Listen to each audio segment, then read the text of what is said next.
Salut tout le monde et bienvenue à ta chronique web du monde des courses au Québec. J'ai le fou rire un peu parce que vous regardez présentement la prise 2. Vous vous souvenez, l'autre jour, j'avais été dérangé par une mouche dans l'oreille. Là, j'ai été dérangé par un chien qui m'est qui m'est apparu dans mon dos. J'aurais dû garder ça pour un bloopers. C'était vraiment assez drôle, merci. Bienvenue à ta chronique web du monde des courses au Québec. Merci d'avoir cliqué sur cette vidéo. Comme le dit si bien l'annonceur maison du Derby du Kentucky, lorsque les chevaux se mènent dans le droit. And down the stretch they come. On est vraiment dans le dernier droit, nous, le Club Jockey du Québec. 2 programmes à faire pour la saison 2017. Ce dimanche 5 et l'autre dimanche 12 novembre pour conclure cette saison à l'hippodrome de Trois-Rivières. Ce dimanche, à la 1, la visite d'un des meilleurs conducteurs au Canada. Ben oui, la fierté de Montjoly Price sera en ville. Louis-Philippe Roy, 2e présentement au Canada au niveau des victoires. 3e au niveau des bourses. C'est un jeune phénomène lorsqu'on se souvient qu'en 2014, je décrivais ses courses sur le circuit régional.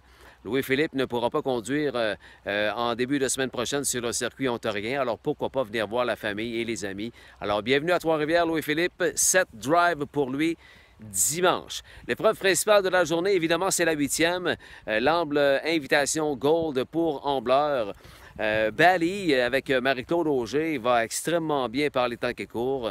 Tout un cheval pour le clan Auger que ce Bally, qui a remporté 3 de ses 4 dernières courses, dont la dernière dans le Gold avec Sylvain Lacaille, une 53-2, n'a jamais attendu l'opposition. Il a vraiment écrasé ses adversaires.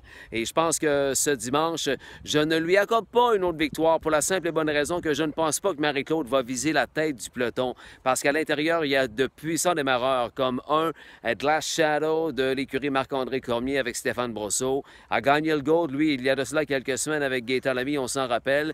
Et de la pole, évidemment, Sports Authority de l'écurie Velaille avec Pierre-Luc Roy a retrouvé un bon moral, je pense, dû à sa dernière victoire face à une classe beaucoup moins forte qu'à l'habitude. Mais il a vraiment sa place dans le Gold, le Sports Authority de la pole. J'aime personnellement Crombie de Michel Allard. J'oublie totalement sa dernière course. Il n'a pas été chanceux, n'a jamais vu les cônes avec Breck McDonald. Mais là, c'est Louis-Philippe qui le retrouve pour une première fois depuis le Gold Cup and Saucer 2017. Louis-Philippe, Team Allard, j'aime bien vous proposer ce genre de combinaison, alors que je m'attends à une revanche de la part du bon vieux vétéran Crombie. Et également, et au menu, évidemment, s'il y a beaucoup d'action à la demi, il faudra surveiller le Very Hot Horse. National Debt aux 3/4 de mille, tout un finisseur, le protégé de François Morin de l'écurie Yves Tessier. Lui, c'est 5 podiums consécutifs, dont 3 victoires. Il est en feu. Et Atomic Million AM, très décevant la dernière fois. Il n'en demeure pas moins qu'il a le talent pour surprendre ce dimanche pour Alain Martin avec Mario Charon aux commandes, évidemment. Si je fais un tour d'horizon concernant le reste du programme avec vous, en tout début de programme, midi 30, Maximus Decimus des Gaudreaux visera un 12e gain cette saison. Toute une année pour le cheval des Gaudreaux, qui a évidemment un super de gros fan club dans la région de Montjoly Price. 12e, visera une 12e victoire, c'est pas banal. Godiva machiavélique, il faut parfois être patient. Je l'ai été avec la protégée de Raymond Larose et Lynn Asselin, qui m'a finalement fait plaisir à sa dernière sortie avec MC Mario au guide de fil en fil, le 1000 à l'avant pour la fille de McTree. Je pense qu'elle est meilleure à l'avant, donc aucun doute que Charon va viser encore la tête du peloton dimanche. À surveiller également pour un autre podium, un 3e consécutif, le cheval du clan Harvey de la Malbaie, de l'écurie Simoneau, Shadowfield, jamais 203, alors pourquoi pas encore, Pascal Birubé au volant. Try to Resist, nouvelle acquisition, un achat ontarien du couple Raymond Vachon, Linda Perron, une pouliche de 3 ans fiable. Un petit bris d'allure à sa dernière sortie, ça me fait reculer un peu. Raison pour laquelle je m'attends à ce que Holiday Gift répète pour Sylvain Fontaine. Une des bonnes conduites de LPR dimanche, c'est sans doute le cheval du clan des Rochers de Warwick, Matsfield, qui baisse énormément de compétition. Dans la 6e, il faut parfois pardonner une mauvaise performance. Je le fais également dans le cas de Federal Strike, qui a déjà trotté dans le Gold. Alors, il est supposé de bien figurer face à ce genre de position. J'oublie ces dernières et je le considère fortement dimanche, Federal Strike. Dans la 9e, un beau peloton, High Point Chip contre Hard Rock, la prise 2. Je pense que High Point Chip pourrait prendre sa revanche. À ne pas négliger également Pantheon Silster de l'écurie Simono, Azari de la pole position et Beach Runner AM également, qui a le talent pour surprendre dans cette épreuve.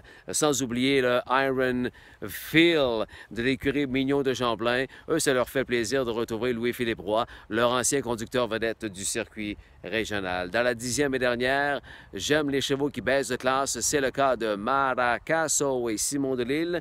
On attend depuis quelques semaines le réveil de Northern Juno, Denis Audet. Ce sera peut-être ce dimanche.